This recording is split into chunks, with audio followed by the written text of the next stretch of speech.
Patterns of biodiversity. Latitudinal gradients. Patterns of biodiversity में हम लोग दो टॉपिक पढ़ते हैं। पहला है लैटिट्यूडिनल ग्रेडियंट्स और दूसरा है स्पीसीज एरिया रिलेशनशिप। तो पहले टॉपिक को हम लोग डिस्कस करेंगे, that is latitudinal gradients. Species diversity decreases from the equator to the poles. यानी अगर हम लोग इक्वेटर से पोल्स की तरफ जाते हैं तो स्पीसीज की डाइवर्सिटी कम होती है। Tropics have more species than temperate और पोलर एरियाज। ट्रॉपिक्स जिसका latitudinal range 23.5 degree north to 23.5 degree south हो, उसमें स्पीसीज की डाइवर्सिटी ज़्यादा होती है। ट्रॉपिक्स मतलब गर्म एरियाज, टेम्परेट मतलब जहाँ पे टेम्परेचर नॉर्मल रहता है, पोलर मतलब ठंडे एरियाज, उनके कंपैरिजन में ज़्यादा डाइवर्सिटी रहती है। कोलंबिया जो इक्वेटर के पास है has about 1400 species of birds. वहाँ पे 1400 स्पीसीज बर्ड्स की हैं। न्यूयॉर्क 105 स्पीसीज बर्ड्स की हैं। ग्रीनलैंड 56 स्पीसीज बर्ड्स की हैं। और इंडिया जो ट्रॉपिकल लैटिट्यूड है 1200 स्पीसीज ऑफ बर्ड्स हैव। यानी कोलंबिया ज़्यादा पास था तो 1400 है, उसके बाद इंडिया है जहाँ पे 1200 हैं, उसके बाद न्यूयॉर्क है जिसमें 105 हैं, और ग्रीनलैंड में सबसे कम 56 स्पीसीज हैं बर्ड्स की। Tropical forest region like Ecuador has up to 10 times species of vascular plants.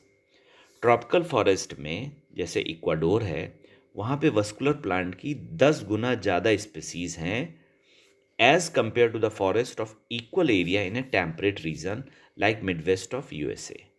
यानी उतने ही अगर हम लोग फॉरेस्ट को कंपेयर करें टेम्परेट रीजन के जो कि मिडवेस्ट ऑफ यूएसए में है, उसके कंपेरिजन में 10 गुना ज़्यादा वस्कुलर प्लांट इक्वाडोर में हैं। Tropical Amazonian rainforest, South America, is the greatest biodiversity on Earth. South America का जो अमेजोनियन रेन फॉरेस्ट है उसमें सबसे ज़्यादा बायोडाइवर्सिटी अर्थ पे होती है।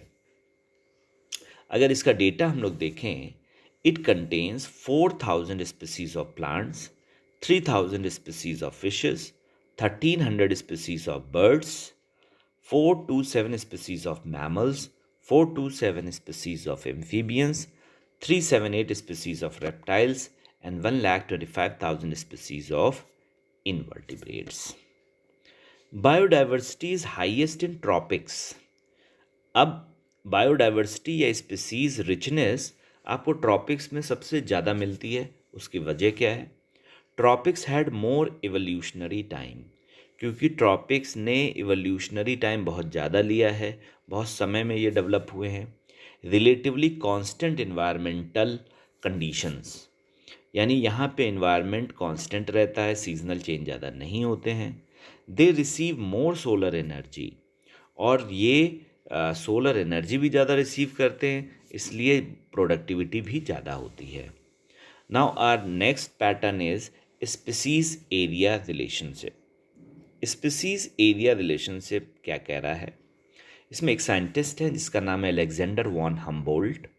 उनके अकॉर्डिंग, जो एक जर्मन नेचुरलिस्ट और जियोग्राफर थे, इन्होंने अपनी स्टडी साउथ अमेरिकन जंगल्स में की और बताया species richness increases with increasing explored area but only up to a limit. इन्होंने बताया कि अगर हम लोग अपना एरिया बढ़ाएं तो स्पीसीज रिचनेस भी बढ़ेगी, लेकिन एक सर्टेन लिमिट तक। Relation between species richness and area for a wide variety of taxa gives a rectangular hyperbola। और इन्होंने स्पीसीज रिचनेस और एरिया के बीच में ग्राफ को बनाया और रेक्टेंगुलर हाइपरबोला इन्हें मिला। On A logarithm scale the relationship is a straight line. Described the equation log s is equal to log c plus z log a, where s is a species richness, a is area, c is y-intercept, z slope of the line, regression coefficient. The value of z lies in the range 0.1 to 0.2. In species area relationship among the large areas like entire continent, slope of the line is steeper, थोड़ी सी steep हो जाती है line, और z की value 0.6 से 1.2 हो जाती है. For frugivorous birds and mammals in the tropical forest of different continents, the slope is 1.1.1.15.